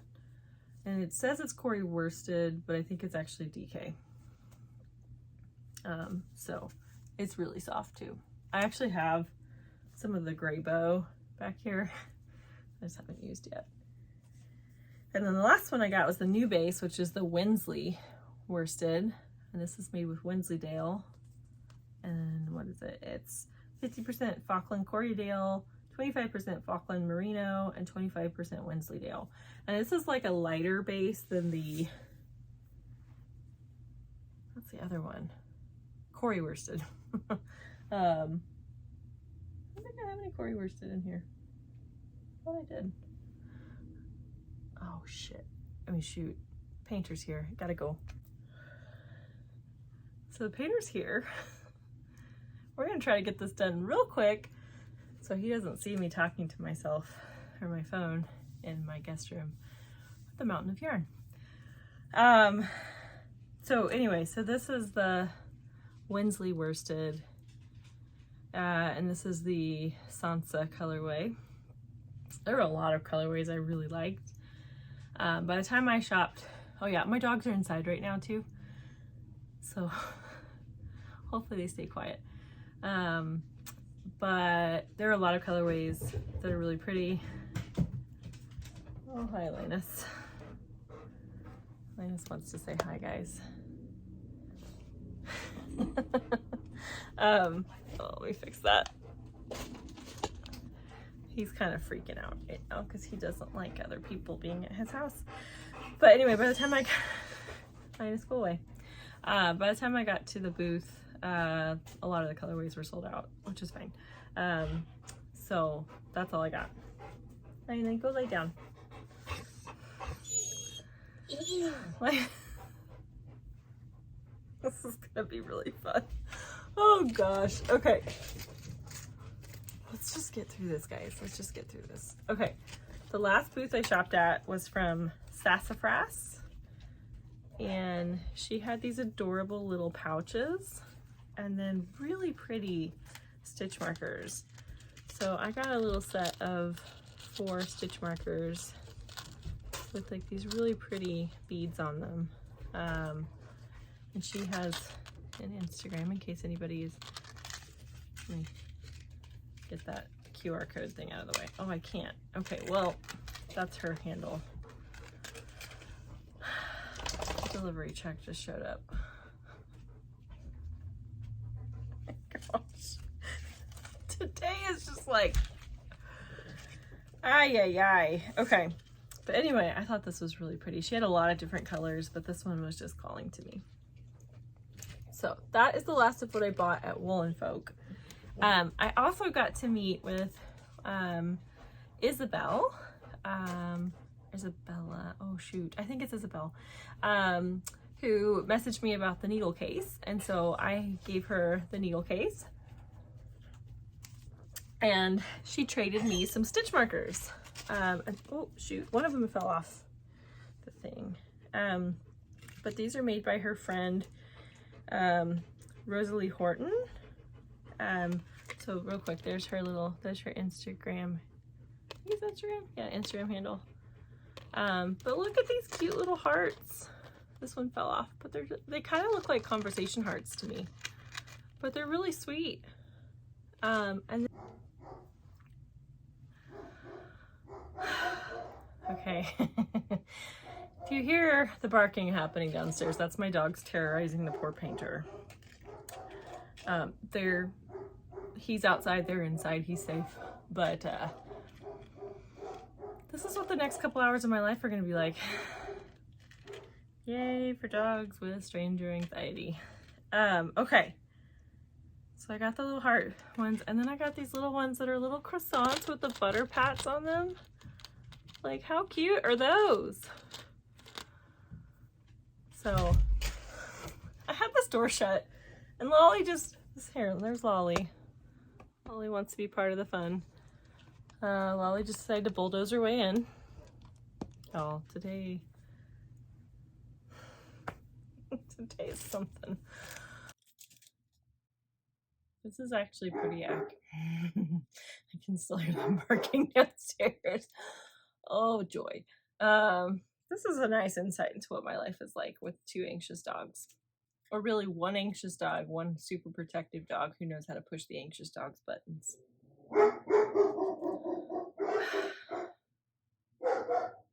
Is it even worth it to keep going? Okay, I'm gonna just, every time they stop barking, I'm gonna talk. So this is the last thing I bought at Wool & Folk. I also bought a t-shirt or a tank top, but I haven't washed it yet, so. But yeah, this says they're little tags that say knitworthy. The tank top I got said, "We have unfinished business, the Knit It and Quit It company." I thought that was funny. Oh my gosh, these dogs. Give me a sec. Okay, I just had to restart my phone. Because it has... There's a Linus right there, losing his mind. Linus, go lay down. No, you can't walk on my yarn. Linus, get back. No. A suitcase in your path. I swear. Toddlers. It's like having toddlers that never grow up and don't speak English. This is why they don't get to stay in here for the podcast, because they're maniacs, and Linus literally just walked over this mountain of yarn. No, you can't come.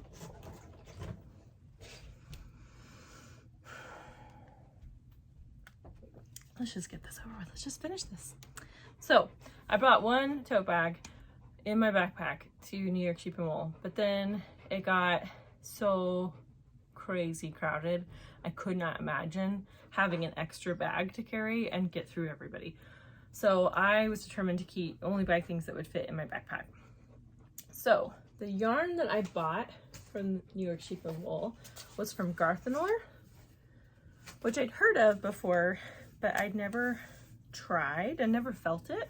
So I got their Presley base, which is 75% Polwarth, 17.5% Romney, and 7.5% Hebridean, which I'm gonna be honest, none of those sound like soft types of wool. This is the softest yarn I bought the entire week. It is delightful. It is, how many yards is this thing? It is 219 yards. I bought 6 of them. That should be enough. I don't know if that's not, it's a fingering weight, that's the problem.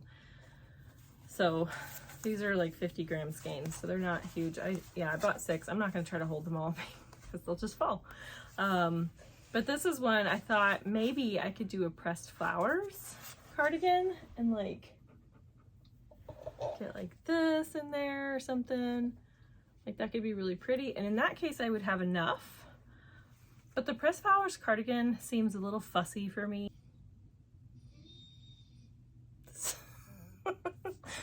Oh, guys, today is just, I promise it will be more organized and like less chaotic. My painter did something to my front door and set off my old school doorbell constantly. Like it wouldn't stop. And so then I had to run, it was loud. So I was like, oh gosh, I don't need to have to call somebody else to like fix that. So then I had to run outside to tell him like, hey, you did something. And in the process, my dogs tried to launch themselves at him. And then he was like, he fixed it, thankfully. And, oh gosh. This just feels pure chaos today. Oh gosh. Anyway, so I was thinking about doing the pressed flowers cardigan with this, but I also feel like that might be a little, like, it's just, there's a lot of, I am a top-down raglan type of girl, and this is involving knitting, I think it's bottom up, which I don't love. It's back and forth, which I don't love, but the pattern is beautiful. Like, the finished project is gorgeous. And I do think these yarns would work well together for that. So I might end up doing it. Not sure, but we'll see. I think I'll have to look at the pattern a little closer and make sure I have enough of everything. But that's kind of where my mind's going. If I decide not to do that, I'll probably buy more of the Priscilla yarn. But I love it. It's so pretty. There are a lot of colors I really liked, but I had bought a lot of different colors, like very like the yellow and the turquoisey blue and the purple, and so I felt like I needed just a neutral. But sorry if you can hear Linus crying in my bedroom. I locked him in there because I knew he would lose his mind. So the other thing I did, I decided, well, when I first got to, I was like walking around New York Sheep and Wool, I saw the line for the souvenir tent and I thought, that is stupid. I'm not standing in that line. And then I realized, like, I don't want to go back in the barns, at least the line's outside. And so I decided to stand in the line. And I was hoping to get a tote bag with the really cool New York Sheep and Wool logo.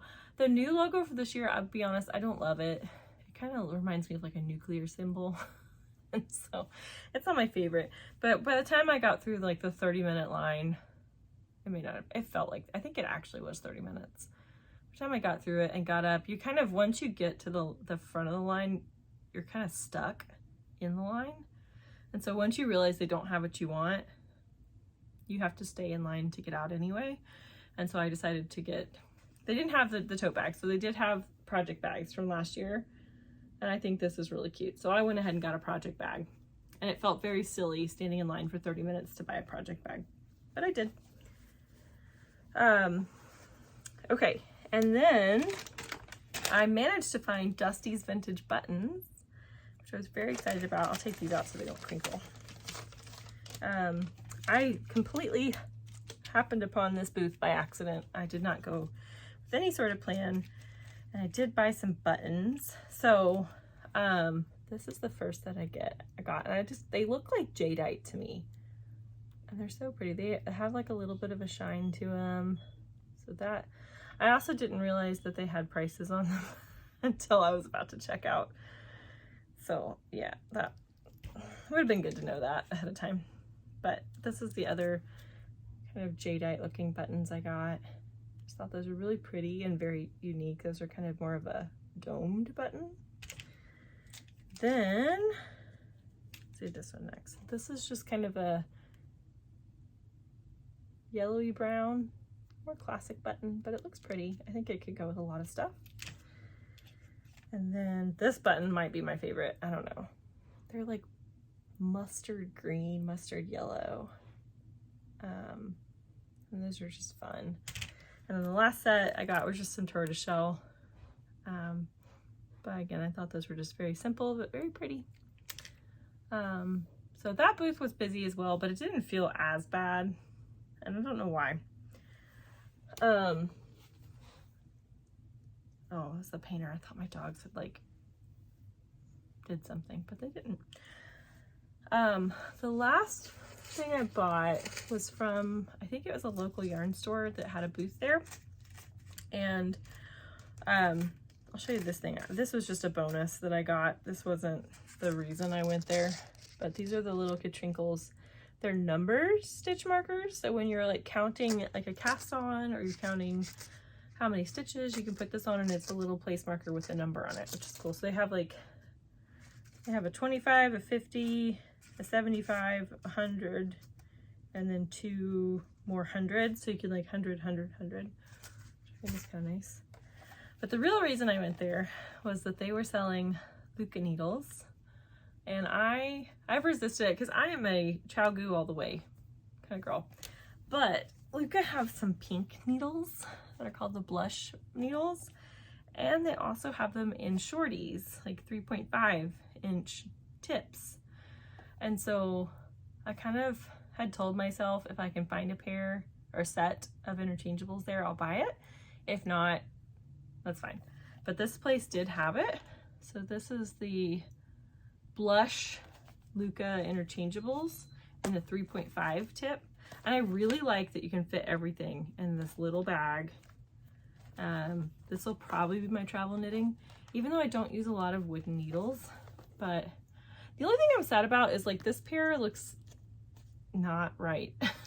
But the rest look fine. You have your little pouch here, and it has the needle sets and the stoppers and the pins and a little instructional guide. So I'm probably gonna take these when I travel because they just fold up so easily. And so, because once I finish my sweater in Amsterdam, I'll probably cast on something small. And so this would be nice. Like I could do a Sophie shawl with this or Sophie scarf. I wasn't as impressed with the needles, I think, or the cables. I think hands down, Chow Goo has just a monopoly. These needles or cables, they're okay, but they definitely have memory. They don't, I could see them getting kinked. The thing I do like is the tip swivels. So your needles will swivel without untwisting, which I think is really cool. So you get, I think 2 8-inch cables, a 16-inch, and a 22-inch cable with this, which, you know, if I was wanting to knit sweaters with this, that probably wouldn't be enough. I like to have like a 30-inch cable when I do the body of a sweater. And I tried looking, and if they're out there, I don't know where they are, but I tried looking to see if I could get a 30-inch pink cable, and you can get a 30-inch navy cable. You can't get a 30-inch pink that I could find. So I went ahead and ordered the pink one. Actually, no, I didn't. I have it in my basket. I was debating on if I was going to buy it or not. But we'll see. I might do that. I might not. But yeah, that is it. That's everything I bought. I will still have some stash acquisition next time because I have a couple things coming. I actually just got a notification that the yarn I need to finish my sweater is going to be here today. So that's good. So I'll definitely have enough to finish that on my trip. But I'll also probably buy some yarn at Stephen and Penelope. One of the yarns I'm actually kind of dying to try is Whole Super Soft. I know it's kind of an odd one to want to try, maybe. I don't know. Maybe it's not odd. But I know they have it in stock, and so I just kind of want to try it because it's a very affordable yarn. But it's not one that I've ever seen sold in the US. I'm sure it is, but I haven't seen it. So I'm gonna try some of that. I'll have my whole suitcase, so I'm sure I can bring back some yarn. I'm not gonna bring back this much, like good heavens, no. But I'll definitely buy some yarn while I'm there. And then I'm gonna try to be back every 2 weeks from now on. We'll see if I can do every week in December, but if it's like today, no. This is gonna take some energy to edit. But yeah, so I'm gonna try to be back in 2 weeks from now. So it'll be pretty much right when I get back from Amsterdam. So I'll have that to talk about, and but yeah, that's about it. I hope you guys have a good weekend and a good week ahead. I hope it's less chaotic than my day has been today. Hopefully this painter can finish soon so I can go do my errands. I still have to pack for Amsterdam.